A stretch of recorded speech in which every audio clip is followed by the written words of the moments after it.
Aloha. I'm just going to do a description video, and this is something to follow along. The video will be about 8 minutes, and it has 2 to 4 sections that are going to be playing along. Bear with me. What we're trying to find out here is that the 1, the 4, and the 5 are chords that sound happy. They're majors. And then when we play the 2, the 3, and the 6, those chords' seniority, or the feeling that they have, are minors, which means they sound kind of melancholy and sad. What we're doing in this process is we're playing 1 3 5, 1 3 5, 1 3 5, 1 3 5, 1 3 5, 1 3 5 for all these. That's a triad. It's made by seeing the spelling of the key and then shifting over that so we could actually get the letters that make up the spelling of the chord. Meaning, there are 7 notes inside of our diatonic structure. The 8th of which is probably my favorite. It's called the diminished. But inside of a major scale, there are only 7 notes. Do, re, mi, fa, sol, la, ti, do.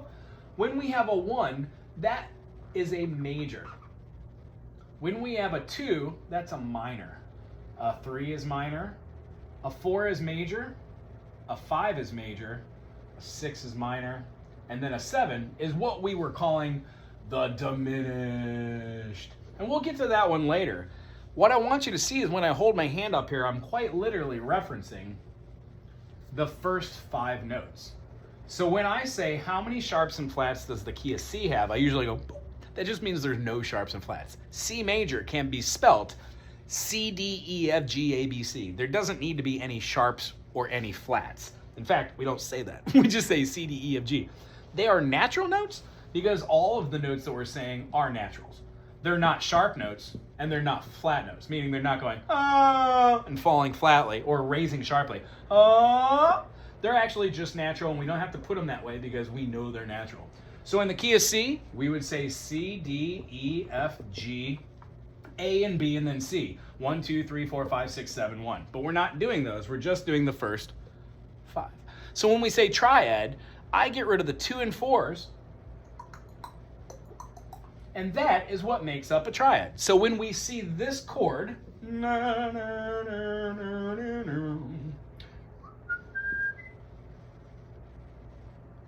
G golly whiz.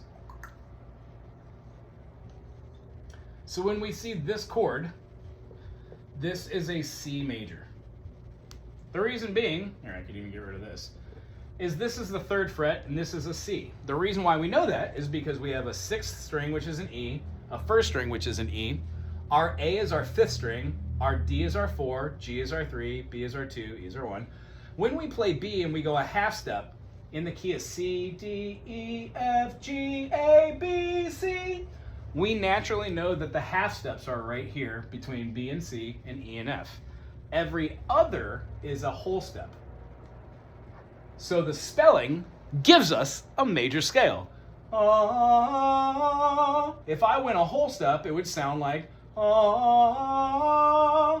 it wouldn't be a half step. It would be a weird interval for me. So 1, 2, 3, 4, 5, 6, 7, 1. These are our half steps. So right here, B to C, that is what a half step looks like our spider exercises. So here's our first test. Play C major, just like this, and then play the low C note, and make sure all the strings are resonating and that you're hitting the E, the C, because that's where the note is now. This is not a D, but yet it's an E. We have an open G. We no longer have a B, but now it's a C and an E. When we replace the names of the notes where they are in the fretboard, notice how E, C, G, E, C, E. Triad. So the concept here, the next one goes to a D minor. When you use the same spelling, takes that triad and move it from the 1, 3, 5 and move it to the 2, 4, 6. You have D, F, and A. So when you play D, F, and A, you have today's 2 chords. C major, which was the fun one, and then we know this to be the D major, the triangle, yeah. Well, that's a D, F sharp, A. So that brings us to the point of if you take the 3rd and flatten that to a natural note, F sharp goes to an F natural, it becomes a D minor. D minor is naturally found in the key of C, meaning this can't be the F sharp, it has to be the F note.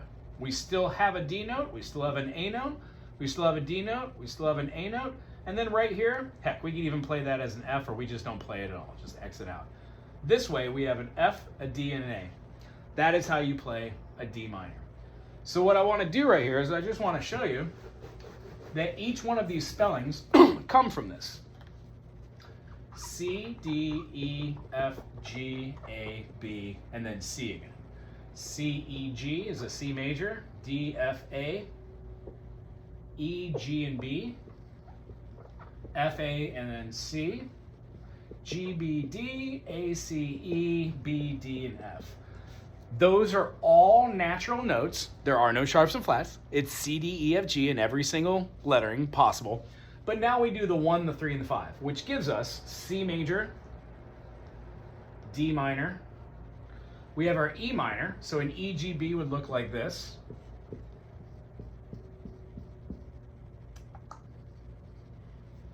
That's an E minor.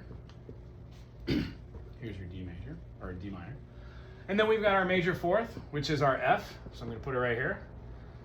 I like this one because you already know how to play the E major, which means you just take a bar chord, you bar up the whole first fret, and then you play what you think is your E major shape. You just play with your secondary fingering. Ta-da! That's the whole reason why we learn the teeter-totters. When we do this G major, you already know how to play that, so I'm just going to put it out there as well. You're going to play on the 3rd fret, 2nd fret, and all the way up top there on the E. That's amazing, yeah? A minor is our minor 6th. The way we spell that again, and I know you already know how to make the A minor because it looks exactly like the E major, which is the shape you use inside of F major, but scooting up. The idea is A, C, E are all these letters. This bottom is E, this is A. D line goes to D sharp or E flat, that's an E. This is a G line, so G sharp, that's an A. B goes to C, so that's a C. And then when we go up to this top line, it's an E. When we read the spelling, we have E, C, A, E, A, E. Those are all the notes for the triad. So when we play this last one, it's the weirdest one, and we'll talk about this one together. But when we play this chord out, we're gonna have nothing on the E. We'll have a B, we'll have a F, we'll have a B, and then we'll have a D. When we do these with no E notes, we get this triangle looking shape plus the B, B, D, F, B, D, F. This is a B diminished. This completes all the major chords that we're trying to shoot for. So if we could get back the next time we see each other and just practice these once or twice a week, if you just get your fingers on them, our new chord would have been C major, D minor. We already know E minor. The E major that's used makes the F with a bar chord. The G major we've worked on last week, and then the A minor looks exactly like the E minor shape, just moved horizontally up. The only one that should be really weird should be this diminished, and guess what? These are hard, but when you learn them, you never have to learn them again. The shapes just always move around. That's the beauty of this. I really enjoyed seeing both of you, and I'm gonna give you another little part 2 that works on a rhythm exercise as well.